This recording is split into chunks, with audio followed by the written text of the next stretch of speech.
స్వామియే శరణమయ్యప్ప. శ్రీ మహాగణపతి జ్యోతిపి నమః. చూసే వీక్షకులకు నమస్కారం. స్వామివారికి కొన్ని కారణాల వల్ల శబరిమలకు వెళ్ళలేకపోతారు. వ్రతం ఆచరిస్తారు, నియమాలు పాటిస్తారు.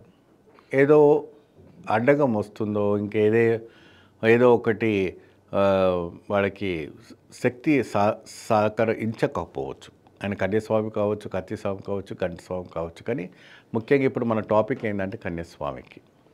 కన్యాస్వామి అనేది ఖచ్చితంగా శబరిమలకే వెళ్ళాలా, లేదా ఇక్కడ కూడా అయ్యప్ప స్వామి గుడికి అభిషేకం చేస్తే శబరిమలలో సమర్పించిన వంటి యోగమైన ఎక్కడ లేరు స్వామి. సర్వంతర్యామిలో ఉన్నారైనా.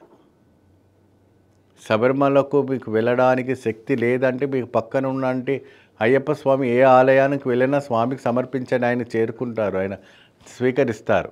ఆయన మీరు కన్యాస్వామిగా స్వీకరించుకుంటాడు. ఆయన నాకు శబరిమలకే వెళ్ళాలి, నేను అక్కడే అర్పణం చేయాలన్నట్టుగా ఎక్కడ కూడా శాస్త్రంలో చెప్పట్లేదు. వేదం ఏమంటుంది? సమస్తము నీకు అన్ని విధాలుగా బాగుంటే, అన్ని విధాలమైనటువంటి యోగదాయక ఉన్నట్టే అప్పుడు నువ్వు శబరిమలకు వచ్చేసి నీవు అర్పణం చేస్తే నీకు అద్భుతమైన ఫలితం లభిస్తుంది. అప్పు చేసుకొని నువ్వు మాత్రం గుట్టకు రాబాక. అప్పు చేసుకొని నువ్వు గుట్టకు రావద్దు, నా దర్శనానికి రావద్దు అని శాస్త్రం చెప్పేది. తన ఇంటి పక్కన ఉన్న పటాన్ని కానీ వాళ్ళ ఇంట్లో ఉన్నటువంటి విగ్రహానికి అభిషేకం చేసుకోండి, ఇరుముడి కట్టి. స్వామి అక్కడి నుంచి ఆశీర్వదించేస్తారు. ఇటువంటి అనుగ్రహదాయకమైన వంటి ప్రసన్నమైన వంటి స్వామి ఏ స్వామి కూడా మనకు కనపడకపోవచ్చు. కొండపైన ఏ మూలకు అడవి ప్రాంతాల్లో కూర్చొని ఉన్న అయ్యప్ప స్వామి మీరు ఎక్కడైనా హైదరాబాద్ మూలలో కావచ్చు, కేరళలో కావచ్చు, తమిళనాడులో కావచ్చు, కర్ణాటకలో కావచ్చు, ఇంకా ఇతర విదేశాల్లో కూడా మీరు కూర్చొని స్వామి శరణ ఘోషనామాలు మీరు వినండి. అక్కడ కూడా వచ్చి ఆయన వింటారు. ఇప్పుడు చూడండి, అమెరికాలో ఉన్నారు, ఆఫ్రికాలో ఉన్నారు, సింగపూర్లో ఉన్నారు. వాళ్ళకంతా కొన్ని సందర్భంలో వీసాలు దొరకవు ఇంటికి రావడానికి. కానీ అక్కడ వాళ్ళు వ్రతం ఆచరించుకుంటే ఇరుముడి తీసి అక్కడే అభిషేకం చేస్తారు. స్వామి వాళ్ళని అనుగ్రహించట్లే. హైదరాబాద్లో కూడా ఎన్నో రకాలమైనటువంటి దేవాలయాలు ఉన్నాయి, 18 మెట్లతో సహా ఉన్నాయి, బ్రహ్మాండమైనటువంటి దేవాలయాలు ఉన్నాయి. అక్కడ కూడా సమర్పించుకోవచ్చు, ఇబ్బంది ఏమీ లేదు. మీ శక్తి మీ సామర్థ్య ఉండి మీరు చేయండి. మీకు అన్ని విధాలుగా కలిగినప్పుడు చక్కగా మీరు శబరిమలకు వెళ్ళండి.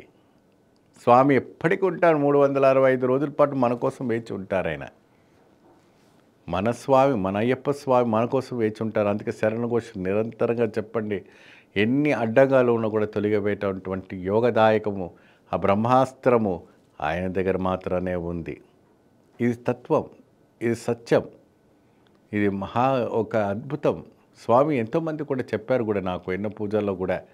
గురుస్వామి గారు మేము శబరిమలకు వెళ్ళకపోయినా మేము ఇక్కడ అభిషేకం చేసుకొని కూడా మేము ఎన్నో ఒక సుఖశాంతిని మేము పొందుకున్నాము, మేము ఎన్నో ఒక ఆరోగ్యాలు కూడా పొందుకున్నాము. కానీ ఒకనొక సందర్భంలో స్వామిని మమ్మల్ని తప్పకుండా పిలుస్తాడు కదా, మేము తప్పకుండా శబరిమలకు వెళ్తాం కదా స్వామి అని వాళ్ళు ప్రాధేయపడేటువంటి ఒక రోజు కూడా వాళ్ళు నన్ను అడిగారు. తప్పకుండా వస్తుందండి, తప్పకుండా మీరు వెళ్దురు, తప్పకుండా వెళ్ళి స్వామివారిని చూడండి. ఎక్కడో లేరు, పక్కన దేశంలో ఉన్నారు, మన కేరళ దేశంలో ఉన్నారు. మన పరశురామ ప్రతిష్ఠించినటువంటి దేశం అది. పరశురాముడు మన కాలాడిలో శ్రీ జగద్గురు శంకరాచార్య జన్మించినటువంటి స్థలం, అయ్యప్ప స్వామి జన్మించినటువంటి స్థలం, మన హిందూ సనాతన ధర్మాన్ని జన్మించినటువంటి స్థలం మన కేరళ దేశ అయ్యప్ప స్వామి క్షేత్రం. కాబట్టి ఖచ్చితంగా మీరు వెళ్ళొచ్చు.